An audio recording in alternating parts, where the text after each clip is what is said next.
Sizlar video davom Vallahi Sheyx nimaga? Oğlum cho'chirang. hammalarga assalomu alaykum. Biz gapimizga javob berib 46-maktabga keldik. Maktab ma'muriyati ruxsat bermadi, ko'chani o'zida uyushtirib oryapmiz. Xudo xolasa bugun yondiramiz. Ichkariga kirgizmayapti lekin. Sizlar video davom Vallahi oching mashinani. Ruxsat bermayapti ustoz. Ha, gaplashamiz.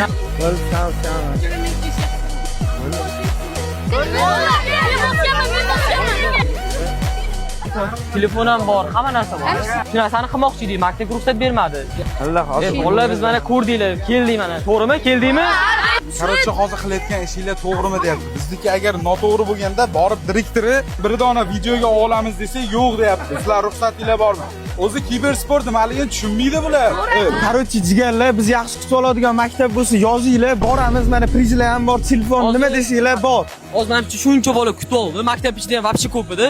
Faqat ularga ruxsat bermadi. Darsga kirgizib yubordi, bizni chiqarib yubordi maktabdan. Maktab bolalar. Nima bo'lyapti?